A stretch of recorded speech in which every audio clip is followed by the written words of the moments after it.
I want to show you how to install this really cool mod that I came up with recently. It's a new kind of mid boost. It only uses 3 parts and everything else you need is already inside your guitar. It's also a passive boost, meaning you don't need any batteries to make it work. Have a quick listen.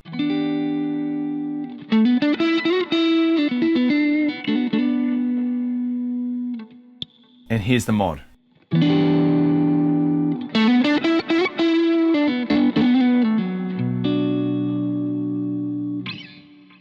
I want to explain how this all works first before we actually get into it. Now, it can sound quite complicated, but it's actually really easy in practice. Right, so here's the plan. What I want to do is revoice that middle pickup to give us the exact range of boosted frequencies that we need to make this work.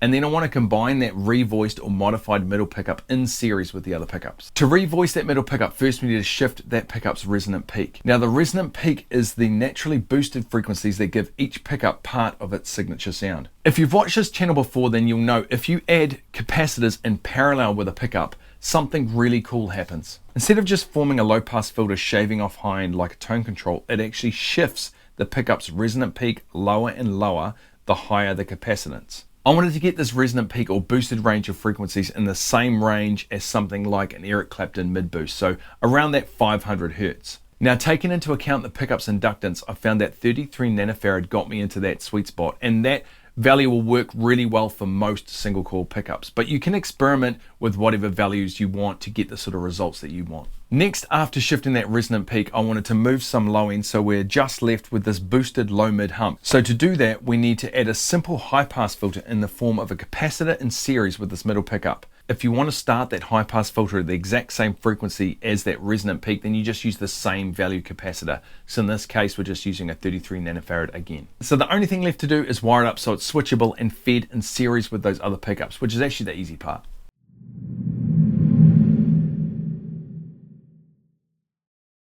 Right, let's go through the parts we're going to need. Now, Plus members, I've got a free wiring diagram for you guys over on my website. I've got some links in the description. If you haven't checked out my website before, get over there and check it out. There are 100 and something videos over there now. If you're a Plus member, you can check all those out. There's also free accounts available. All right, so firstly, you're going to need a switch. I like using these little toggle switches. You can also use these push-pull or push-push pots, whatever gets the job done. It can be a single pole, double throw. I like using double pole, double throws because you've got a few extra lugs to put components on. It just makes it a bit more reliable and sturdy. And a couple of capacitors, those two 33 nanofarad capacitors. And that's basically it. You might need a little bit of wire, things like that, but there's not a heck of a lot of parts to make this all work. I'm going to show you how to install this on a push-pull pot. Now, you can use whatever you want. I'm going to be using a toggle switch, but you can sort of see it's basically the same, just smaller. It's always good to prep these before you put them inside the guitar. Do as much as you can outside of the guitar first. It's just so much easier. Now remember, your lugs down here, they're just going to be wired up the same. This is your, if this is a tone control or if it's a volume control, just wire it up the same as per the guitar. Okay, I'm going to put this capacitor in. Now see how I've bent the two little legs the same way? It just makes it easier to put in. There. Bear in mind I've got this camera here. That's one of the 33 nanofarad capacitors done, and the next one is going to go up here. So that's the capacitors on, and that would be the most awkward part. You've still got to run a lead from this lug here to ground. Now this lead here, this is going to be from your bridge pickup and your neck pickup grounds. They're going to go to this point here. I'll show you when we're inside that guitar. And then this middle lug on this side, this one goes out to where your 5-way switch is and connects exactly to where that middle pickup connects to. But that's pretty much it. Right, I'll show you inside my guitar now how I've wired it up using one of these little switches. Right, I just wanted to show you really quickly inside the guitar how I've done it. And it's done exactly the same here. See, here's my toggle switch. Here's the high pass filter. Here's that capacitor that revoices that middle pickup.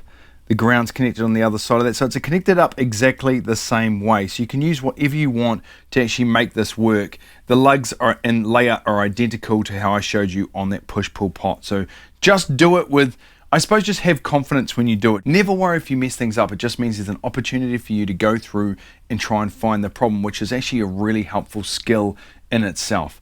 But that's just going to happen along the way. Just remember, you can't get electrocuted. There's no danger doing this sort of stuff on a guitar, passive guitar like this. It's 100% safe. So just try things, see if it works, see what you like, and that's how you sort of start getting into this whole experimentation game and making up your own custom mods.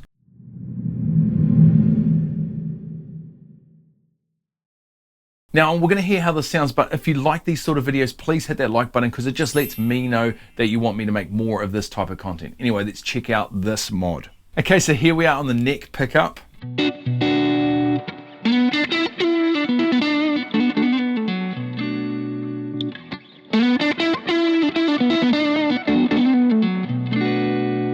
You can definitely feel that it is pushing that amp a little harder because I like setting my amps on the edge of breakup, and you can hear that it's got a little bit more breakup. It's really hard to show the actual boost, especially on something like YouTube, which compresses everything down. So it's easy just to hear that it's got, I mean, you can hear it's thicker, but it's definitely pushing a little bit. It's not a humongous boost, but.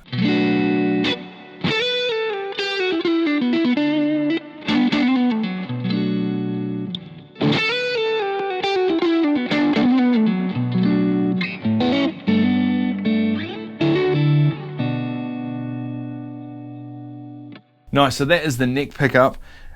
I really like both of those sounds. I mean, this is a really cool guitar. I love this guitar, so it's got such great Strat sounds anyway, but it's just a nice addition, right? So now we're on the bridge.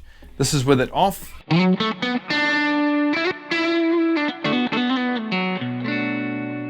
this is on.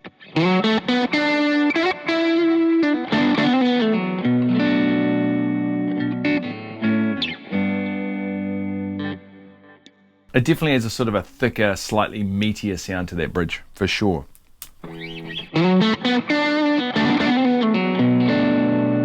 Yeah.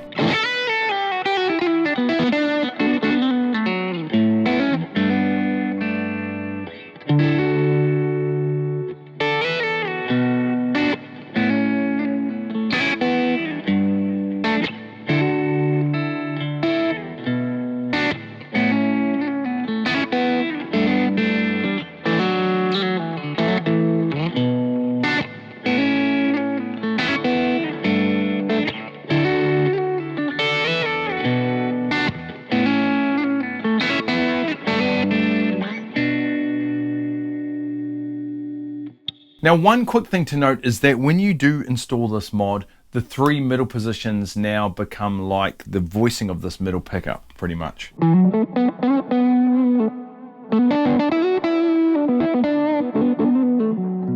Which, weirdly, I'm not hating.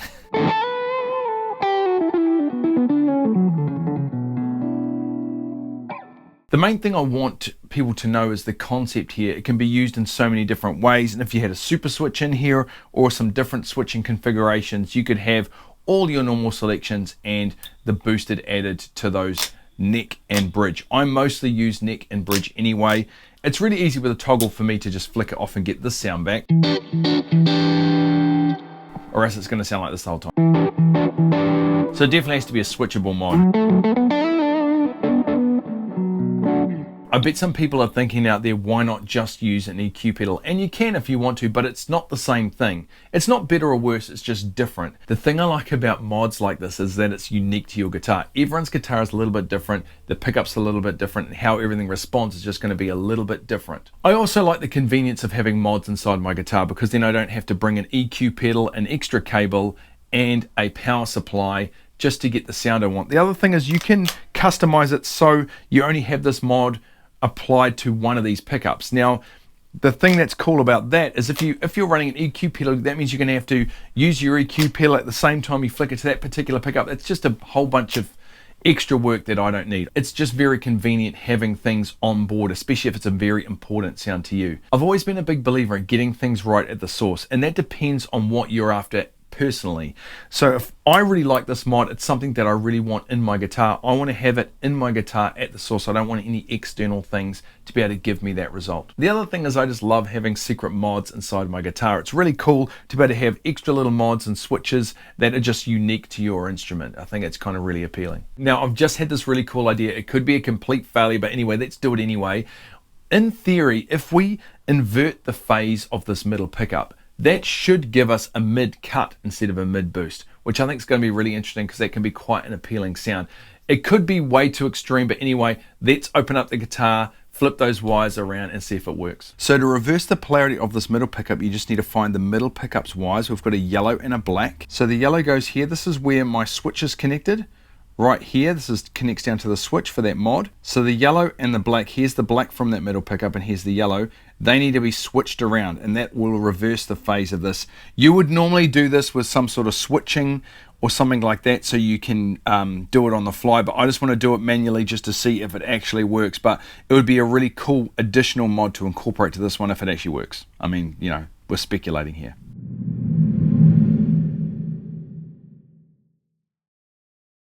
Right, so I've switched those wires around. I haven't heard it yet. I'm not holding out a lot of hope, to be honest, for it to sound that great.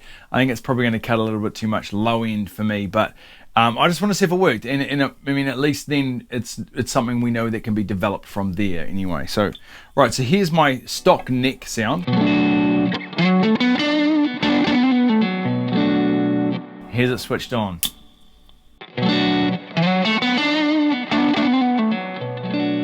It's actually not as bad as I thought it was going to be.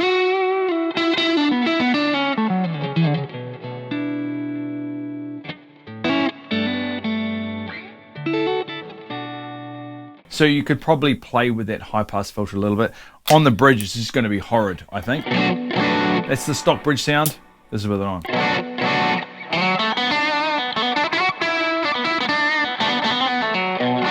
A bit too scratchy for me. It just takes too much of the body away of that bridge pickup for me. That's the thing. It's great to experiment with stuff and just see what works, because when you do that, you kind of own that information. When you have put in the work and you know exactly how something works and what the pluses and minuses are, and you've experienced it yourself, instead of just reading it somewhere, you kind of own that. So it's for me invaluable to be able to do this sort of thing. I freaking love it, and it could lead on to other things. I hope you enjoyed the video this week, guys. Let me know in the comments if you try this out for yourself. We'll catch you next time.